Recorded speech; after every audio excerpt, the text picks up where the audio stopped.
trusted in us. I mean, I don't know about Shauna, but with me, I guess I share my feelings when it's time to, or when it's necessary to.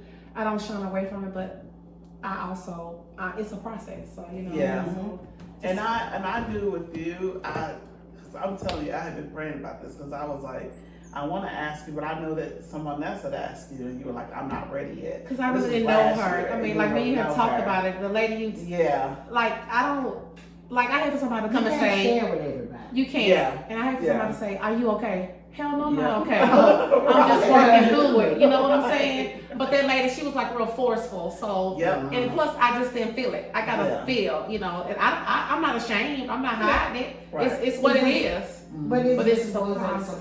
It wouldn't have been what you needed to be or for what she wanted. Yeah. And I knew you were just gonna say, no, I ain't do it. I just felt like she was gonna say that, but it was something, the Lord said, just ask her. And I was like, well, she ain't gonna do it. And then she was like, well, at first she got a little hesitant. She was like, okay. And when I said, you don't have to tell your story unless you want to tell your story. Yeah. I said, but I'm really just trying to figure out, how you get through the day and so we can encourage other people. Then she was like, okay, yeah, I think that's good. But even in your case, you're stepping up and doing that, and I think that's good. This is actually could be therapy for us all. Yeah, I think so too. Okay, so I'm the host, Corey. These are my two great friends, cousin. This is Rosalind Hicks, and we have Shauna Sixabon.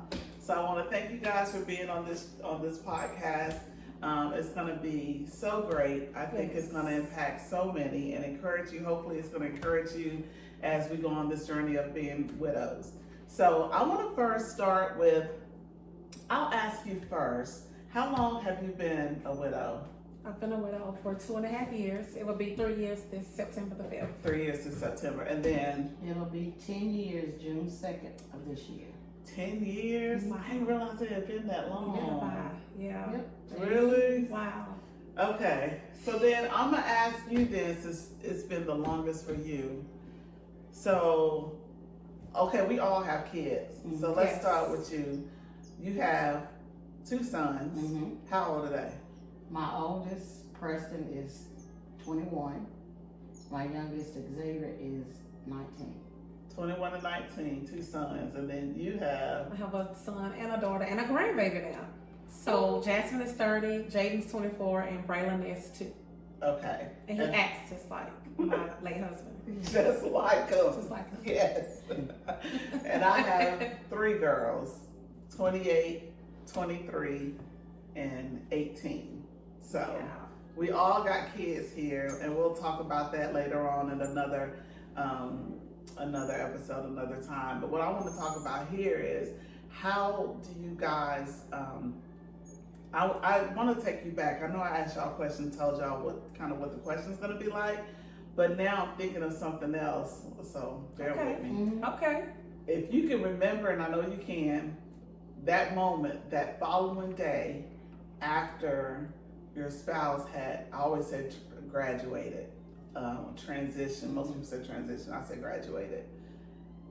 What was it like for you in that moment, the next day, that whole week afterwards? Like, what were you feeling? What was going through your head? Well, and with me, it was different because it wasn't like a natural death. Yeah. It was like still like a state of shock because you was like, this didn't really happen. I didn't witness this.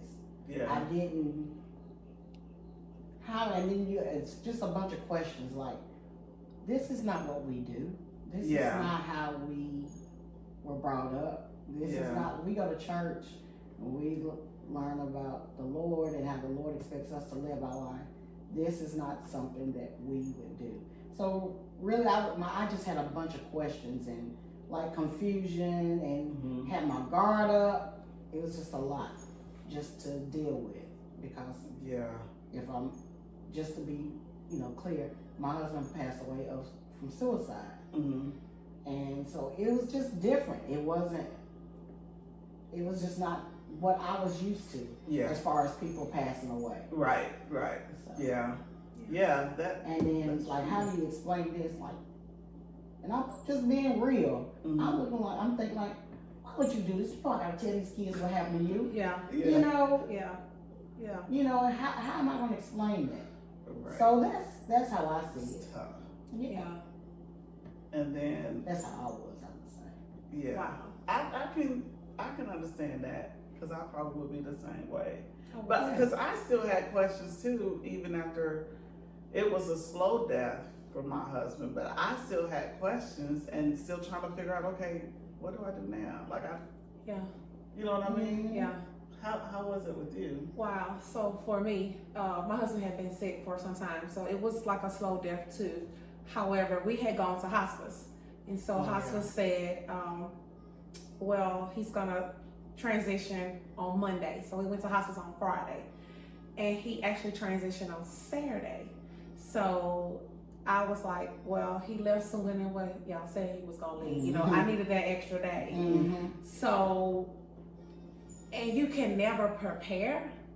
So I was like, when we went to hospital, I was like, are we just going to another hospital? Because he was in and out of the hospital. So I didn't really look at it as we're going to the end. I felt like we're just going over here and he's going to come home. That I just, you know, I'm still believing in the power of prayer. Yeah. Not saying that I don't believe in that, because I know, but when God says it's time, it's time. Right. But I'm just like, are we just going to go over here? We going on home, you know? So it didn't really click for me. So the next day, I just felt empty. I felt like, wow. Like I looked at his tennis shoes and said, he's not gonna put them on anymore. So I just threw them away. You know, but I also felt overwhelmed because it just was so much like, this is the first day of a new day. Yeah. So each day I got up, I was like, okay, it's a new day. So then I got in a rhythm of trying to plan for the funeral, but it really didn't totally hit me until everybody was gone. Wow. Yeah. So I was just still trying to figure out what to do, and I was still trying to be strong, and I felt like I was a zombie. I wasn't walking like a person. I'm just doing what I'm supposed to do next without any feeling. Yeah. So I was just like, oh, okay, I gotta do this. So even when I lay down in the bed, I'm thinking, he's at the hospital, he's gonna come home. Yeah. I thought the same thing. Yeah. I thought He's the coming same home, he's at the thing, hospital. yeah. So it didn't click to me. It didn't really click to me until I saw his body in the casket. Right. Really? And then how did your man? I can imagine your thought process, and then I think it's different for us because like our kids knew because they saw the parents sick. You can never be prepared. You can never be prepared. But, But for your boys, Well, my boys at that time Xavier was 7. Was he 7? No, he was 8. 8 years old. And Preston was 10. 10. And we were, cause it was so. Now I look at I chuckle at myself, cause I come in we did our normal daily thing, and we got in from school and everything, and I said, y'all go up and talk to your daddy, cause I thought he was upstairs in the boss room. Yeah. And of course Xavier, Ma, he ain't up there, you know, and I was just like, he is here in this house. And so to me, I was just like, Xavier, get your dad in over. Were you coming home from work? Yeah, And I just picked them up from school. Oh, okay. And they said, Ma, he's not upstairs. I said, well, he's in the bedroom, in the bathroom or something. And of course, my boys, it don't matter who's in the bathroom, they're gonna walk right in. Yeah. Even on you? Yeah. So they said, Ma, Daddy's not in there. And I was like, yo, Daddy's here in this house. And then, of course, I'm looking all over the house, and I never went to our garage because we had everybody's stuff stored in our garage. Plus, our stuff and some other people's stuff stored. Oh, so you never parked in the garage? We never parked in the garage. Okay. And he would never go. Only time we would go out there, we had a refrigerator out there, and we would go out there and store stuff in the refrigerator or something like that. Mm-hmm. But some just said, go to the garage. Some just hit me in my head, go to the garage. And so I opened up the opened up the door to the garage, and there I seen him, and I just screamed. It just belted out. And Xavier Preston Preston Jr. was standing at the doorway. I remember seeing him standing at the doorway. And Xavier come running in like, what is it, Mom? And I think Preston Jr. was kind of like trying to figure out what was going on. Mm-hmm. Yeah. Mm-hmm. And Xavier's like, and I was like, Xavier, give me a knife. And so Xavier ran to the kitchen, and I don't know how that boy got that knife. He got one of the biggest knives that we had in our block. Because he wasn't even tall enough to reach up and get, but he got it. Yes. And he brought it to me, and I cut Preston down because he had hung himself. And when I cut him down, he fell on me. You know, Preston was 300 something pounds. Yeah, big boy. But I don't know what that was, but it was just like, he was lightweight to me. That's the adrenaline that kicked in. Yeah. And Xavier's like, Mom, I'm gonna help you. I'm helping you, Mom. I'm helping you, Mom. And I said, Xavier, go get help. I said, go get help. And he ran across the street to my neighbor and started screaming, help, my dad's been hurt. And my neighbor, I could hear all of this. Wow. My neighbor come running in, and she found me in the garage. She's like, Shauna, get out. And by that time, I'd already gotten her down. And I knew he was gone, but some just told me CPR. Yeah. And I just started doing CPR, and she, my neighbor started just like, Shauna, no, let it. I said, I can't do this. I can't leave him because I know he wouldn't leave me. Yeah. And so that's how I did all I could do, and then here come all the authorities coming in, and so they immediately take me out. But I do remember one thing. It was like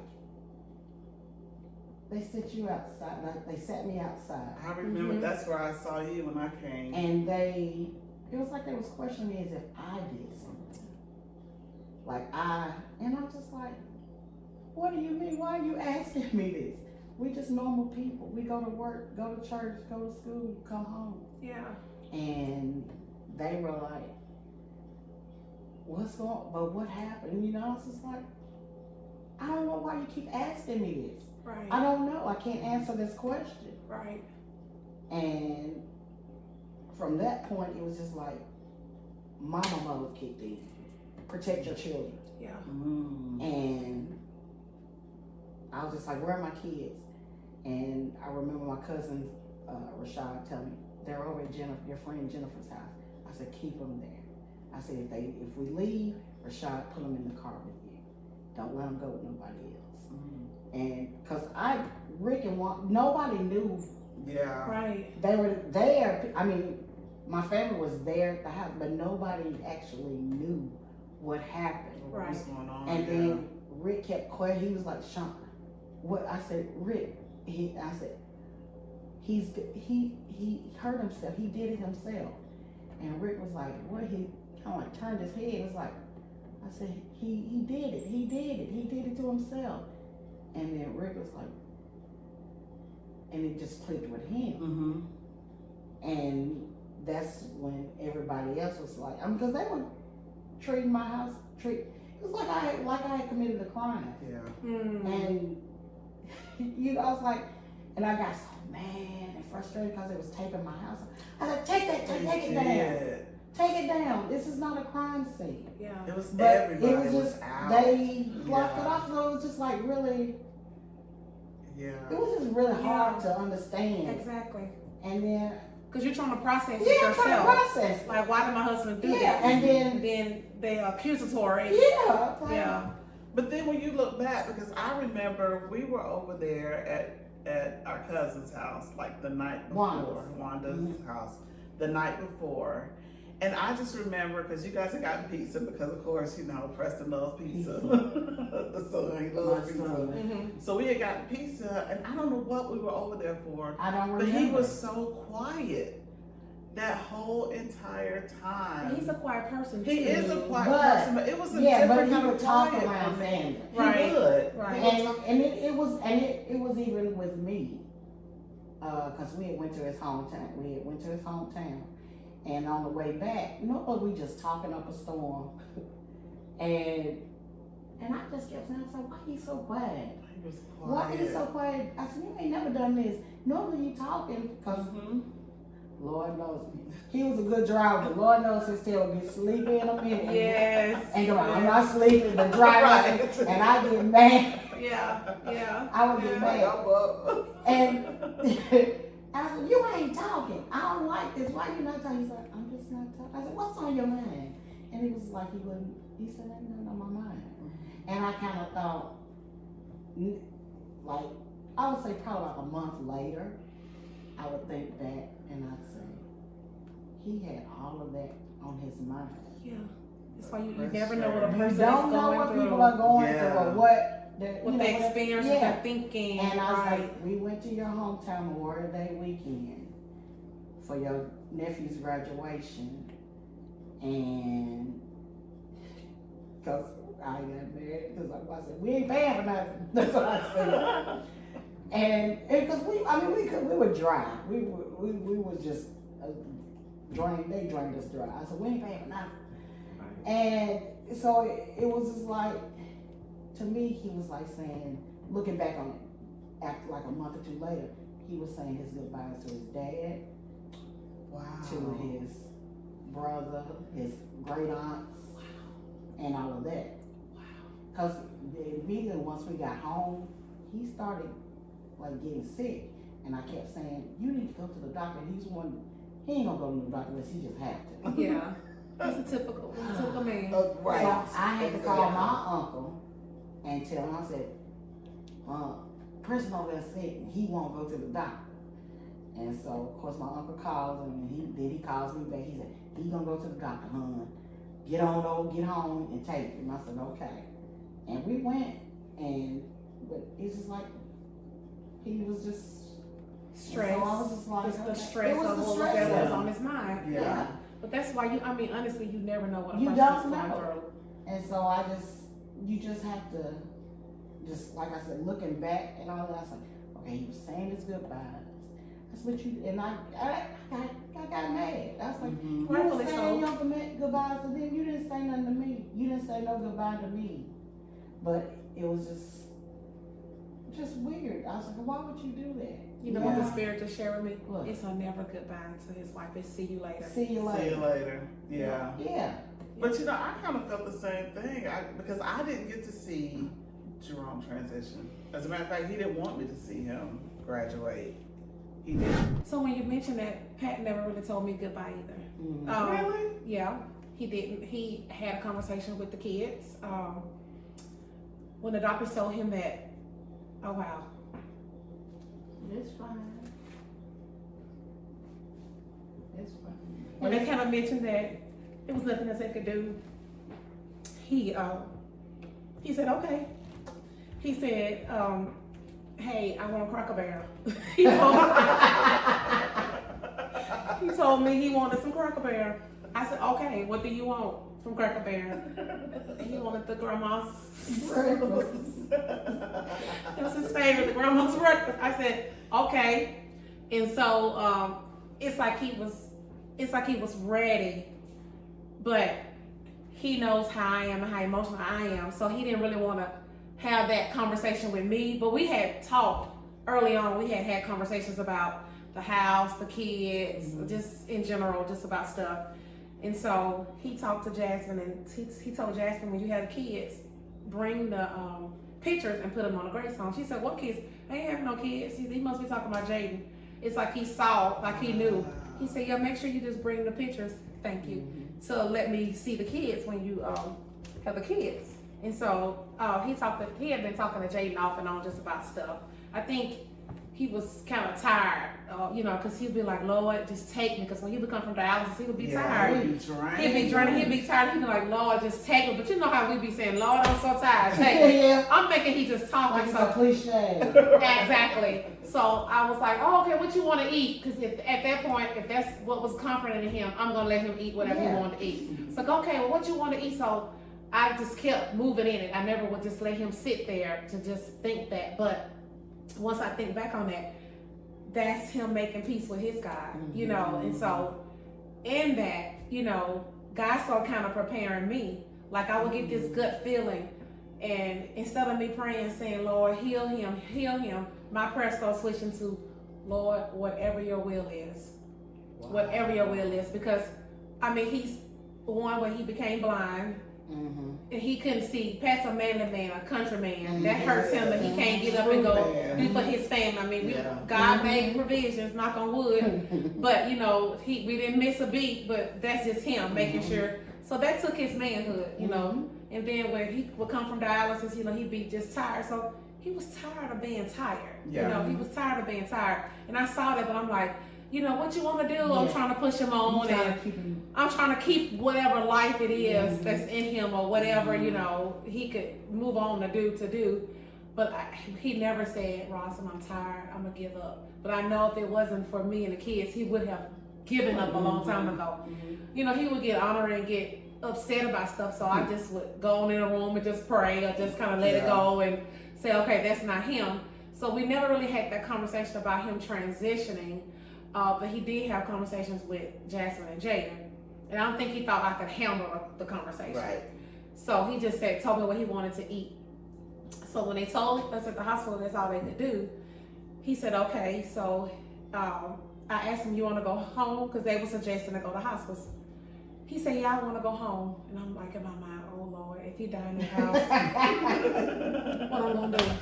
I said, I got to get this hospital bed there. But I said, okay. You know, whatever. I was like, okay, but I'm thinking in my spirit, I was getting scared because I didn't want to be alone with him passing, you know, because he hadn't had dialysis since that Monday. And if you think about it, that's filtering your system. So he's becoming toxic more. So I know something's going to happen because he hadn't had that. He was too weak to get dialysis. So I said, okay. So I told the charge nurse, well, we're going to go home, so I need to get the patient bed, blah, blah, blah. I said, oh. So Demetrius and them came to see us on this football frame. So I just left, and I went home, and I was like, Lord, you know, so I was going to move the bed out of my bedroom, and, you know, I was just getting it together. So he called me. He said, when you bring me the Cracker Barrel back, he said, I'm going to talk about something. I said, okay. So I'm hurrying, getting back up there, thinking, oh, he's going to talk to me about, you know. So he said, that's a lot. He said, we can go to hospice. I said, no, if you want to go home, we can go home. He said, no, we can go to hospice. But he was thinking about you. He was. He knew it wasn't too much for you. He did. Not to be in the house. Yeah, he did. It wasn't too much. Yeah. He did. But I was willing to do whatever he needed me to do. Yeah. You were willing, but he was thinking about you and your whole mental state. Yeah. It's like, I'm not going to put up with that. Yeah, but I said, okay, you sure? He said, yeah. I said, well, okay. I said, whatever you want to do. So I told the lady. So later that day, we went to hospice. As soon as he got to hospice, she asked me to stand outside the room while they got him dressed. He told them, he said, I don't want any morphine. He said, whatever, I don't want any morphine. So to me, he had already prepared himself. And mentally, and I was like, wow. He's prepared himself. I'm not prepared, Lord, but he's prepared himself. So again, still in my mind, I'm thinking, we're going to go home. You know, he's just going over here. He's going to get better. We're going home, you know. It wasn't like we was going over here to die. Right. To me, it was like we going over here to get some treatment, and we're going to go into the house in a day or so. Honestly, that's how my mind was thinking. So we get in there, and they tell them, and I know they give you something to relax you or whatever, but as soon as they gave him that medicine, whatever they gave him, he immediately just kind of started shutting down. He wasn't eating, and he stopped talking. And I said, if you can hear me squeeze my hand, and he squeezed my hand. And she told me when he actually passed, he's gonna start gurgling. I said, okay. She said, but he'll start doing that. I said, okay. So I'm sitting there thinking, I'm still thinking we going home. You know, I'm not thinking, I'm sitting here helping my husband transition. We going home. So my cousins came to get me this was Friday. So that Saturday, they made me go home, and I did go home and get a little sleep. But I came back about 4 a.m. And Jaden went back to school. Jasmine went to her apartment. So when I got there, he had kind of shifted down some more. I was like, okay. So my cousin them came and got me and said, you need to go get something to eat. I said, no, I'm not leaving this. I'm not leaving. It was like, no, you need to go get something. I said, no, I'm okay. I'm not leaving. You can just bring something back. I didn't want to miss him transitioning. Although I didn't understand it, but I just didn't want. I wanted to be there for whatever was going to happen. Yep. So somehow they convinced me because his cousins came in from out of town to see him, and they said, "Please, we okay. He's gonna be okay." And I'm thinking, well, they say he ain't transitioned to Monday. Okay, I'll just go because they kept saying you gotta go eat. As soon as I got back, y'all, no later than me walking in that door, he had started gurgling when I walked back through the door. It's like almost he was trying to wait till I got back. Yeah. And I was like, get the nurse, because I remember she told me what was gonna happen. And at that point, I just sat there because I never, like I've had aunts and uncles and my dad passed, but I never just witnessed the whole process. But I am grateful to God for allowing him to allow me to see that and to give me grace, because that's kind of helped me even in my trying to deal with the situation. Immediately, y'all, it's like he was an angel. His hair turned like a soft, like his facial expression, his hands, his nails, it all like transitioned. Like a lighter shade. It was like a lighter shade. And then as he was gurgling, he was reaching for the ceiling, like he saw something to come get him. So at that point, I said, thank you for healing him, God. That's how you know there's a God. That's how I know there's a God. I said, thank you, because he was lifting his hands. He saw something something came to get him. I don't know if it was his dad or his grandfather or the angel, but somebody came to get him, and he done that, and I was like, he sees. I was like, oh my gosh, and it just like went before me, and then there was his body, and then I sat there till the funeral home came. His hands was cold, but y'all, it was like he was an angel. It was soft, it was smooth. I was like, yeah. And even when they're in the casket, they look so. Yeah.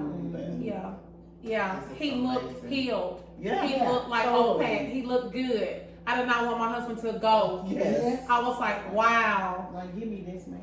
Right. I wanted to pull him up out that casket. You can raise Lazarus. Okay, wait him up. There we go. Come on. Look. Come on. But that has helped me in my healing to some degree. So when I get real down, because I'm just an emotional person, when I get real down, I get real sad, and I get real lonely, like, oh Lord, you took my husband. I thank him for the years that we had. You know, I started having kids, we started having kids early, but God knew the way he set it up. He knew. Yeah. He knew, you know, he worked my nerves, but I wouldn't trade him for the world. Right. And I worked his nerves. Right. He wouldn't trade me. That was actually my soulmate. Yeah. So I thank God for those years, and even having Jasmine early, not knowing I was pregnant, you know, even that, because I probably would have had an abortion. That's another conversation another day. But I know I would have probably had an abortion. So just thank God for Jasmine. Thank the Lord Jesus. Okay. Jasmine. So I would have just went through all that. So just even seeing that he gave the whole situation grace, and it just was time. So when I tell y'all I understand, I understand. It doesn't feel great, but I understand. Yeah. I understand. Definitely don't.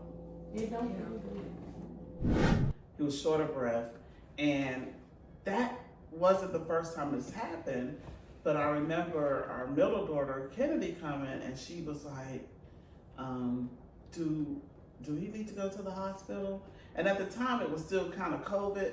They wouldn't really, and I was like, no. I said, because if he goes, they're going to keep him, and we may not see him. And he'll be too weak. And he'll be too weak. Yes, exactly. And the other thing, and I remember Carrington kind of, you know, she was coming around the corner, because she would always observe and trying to see, you know, where he was or whatever. But I would just pray, and it was so bad. But now looking back, I remember some of the things he would say, because he would never let me go to the doctor with him. And it's something about a guy's pride. Man, pride is just. Yes. But he knew. Like one time I went, because I kept forcing him, like, let me go. I went, and when they were telling me, oh, well, your lungs, you know, is acting, you're on 25% of one lung, and your kidneys are shutting or whatever. And I just, like, overwhelming tears just came in my eyes. And when they stepped out, and he looked at me, he said, that's why I didn't tell you. That's why I didn't want you to come. And I was like, but, you know, how you feel that? And he would always say, it is what it is. Like, he didn't have a care in the world. I don't think it probably wasn't a care. He had made his He did. Like, yeah. he was like so okay with it. Yeah. And I was just still trying to figure out, but he would say little stuff like, I have more days behind me than I do before me. Or he would say, let's sit down and talk about, the funeral arrangements, and I'd be like, are you kidding me? And I would get off from work. I didn't want to talk about that. Yeah. Even though he was slowly moving around, but I think sometimes when a person is sick and you're the caretaker and you in it, you don't see how bad you don't. What made me so angry is when people afterwards was like, well, I could tell he was sick. What? I knew he was, and I'm like, how come nobody told me? Yeah. Because you know what? You in the thick of things, Yeah. you just don't see that he had lost weight. Because you don't still seeing the man that you fell in love with. Right. Exactly. And you thinking, you're not, and you still hoping and holding on to you're that. holding on to that. Yeah. And then when we had to, when he told me, like, because Pat can see the man. Yeah. I mean, you know. And when he said call 911, I knew then it was serious. Because he don't normally just go. And when we called 911 and they came and they got him, I was just like, okay, what's going on? But in my mind, I was still thinking, he's going to go. We've done this before. Yeah, he's going to come back. Yeah. But the whole time in ER, we were in ER for about 3 hours because they were trying to free up a bed or whatever. But that was the best 3 hours we had. And he wasn't saying nothing. And I think that's one thing about men, like when they know that's their time, they just don't really talk much. Yeah. But I would be crying. I was like, what's going on? And he used to tell me one thing. He used to always say, the best is yet to come. And I had argued with him because I was like, you used to tell me that all the time. And this past month, he hadn't said anything. And I told him at the ER, I said, I want to hear you say it. And he would just bring my hand up and just kiss my hand. And I was like, he was trying to prepare you. And so I said, you're going to make it, right? And he was like, I hope so. But he already knew. Because when I looked at his phone after he had transitioned, he had in his phone like goals. Like if he made it through the year 2022, these are some of the things he wanted to accomplish. But if he didn't make it, these were some of the things that he was asking God to fulfill. And they were all checked off. Wow. And at the end, he was saying, I'm ready whenever you are. And you know what? That is making peace with your heavenly But Father. I was pissed because I was like, you just left me. Yeah. You know what I mean? Because the whole time the nurse was like, oh, he's doing well or whatever. But they kept making me wait. So he even texted me like at 4 a.m. when I got back in. He was like, hey, all is well. The room is set up. The nurses are nice. Everything's good. I said, oh, okay. He said visitation hours 8 to 12 the next day. He telling you. Yeah. Right. So he didn't want her to worry. I said, he didn't want her to worry. See you in the morning. They would not let me go back there because they kept saying he's in ICU or whatever. But then they kept saying, oh, he's good. He's good. So then I'm sitting in this lobby waiting the whole time. Yes. And I'm texting him telling me, hey, they're not going to let me see you or whatever. So then I said, can I go back there? And they were like, no. I said, okay. And so I said, how's he doing? They were like, he's doing good. So then by the time, you know how you just fall asleep but you think you're still awake? And I was listening to the song CC Winans Believe For It. That's what I was listening to. Next thing I know, I'm thinking that I see him come out I saw him come out. I knew what he had on, khakis, and I saw him come out and he was smiling. I'm thinking, okay, we good. Then I get this nudge. And it was the same nurse, and he was like, something's happened. Mr. Payne is not gonna make it. And I said, but you told me he was good. I said, why don't you let me take that? He said, he told me he didn't want to see you. And I was like, I know that's a lie because I know my husband, like we were best friends or whatever. And I went back that next day. So I was mad. And I asked the nurse, I was like, why wouldn't you let me see? And he said, I went in there and I asked Mr. Payne, and he told me, I can't let her see me like this. He said, she knows that I'm he didn't want to He didn't want to put that on you. Yes. He didn't, but I wanted to see you needed it. to see that. But he was like, and I remember having dreams. Did y'all ever have dreams after y'all's spouse passed? I had dreams. Like I had a dream, 1 or 2 dreams about Jerome. And one of the things I told him was like, you just left me. And he was like, I'm sorry. You know, I couldn't. And I was like, hold on. I said, because your family's coming. And I got to tell him, I was like, hey, y'all. I said, Jerome is here. And turned around and he was gone. Yeah. So that was him. That was him. But that was a confirmation of him telling you he was okay. Yeah. Because I was like, see, sometimes even, not more so now, but closer then, and just maybe a couple of months ago, I sometimes see Pat walking on this cloud, and he has his blue suit on, and he's like real slim, and he just walking. He ain't saying he just walking on this cloud. But I didn't have dreams of Preston like immediately or anything like that. I'd say I probably say it's like 2 or 3 years after the fact. Mm-hmm. And then when I did have that dream, I was like I could see him just standing there, but he would never turn around and face me. And I was like, hey, you hear me? You're not talking to me. Yeah. And in my dream, I'm sitting there saying, you didn't come help me with these kids. That's what I was saying. You need to help me. I'm tired. Help me. Yeah. And by that time, I mean, it was like 2 or 3 years because I had moved from Rick and Wanda's house to our home that we're in now. Mm-hmm. And I was like, we gotta cut this grass. I mean, it was just everything that was wrong. Right. And I was like, they don't know how to cut grass. I can't cut this grass. And we on the incline. And he still would not turn around. And then it was just like, I would just wake up and I would be so mad. I was like, he heard me and he didn't answer me. But then I saw him again. And he was like, it's okay. But he just kept playing. And I got mad at him. Why are you playing on me? Yeah. How did you get over the anger part? Ooh. The anger part was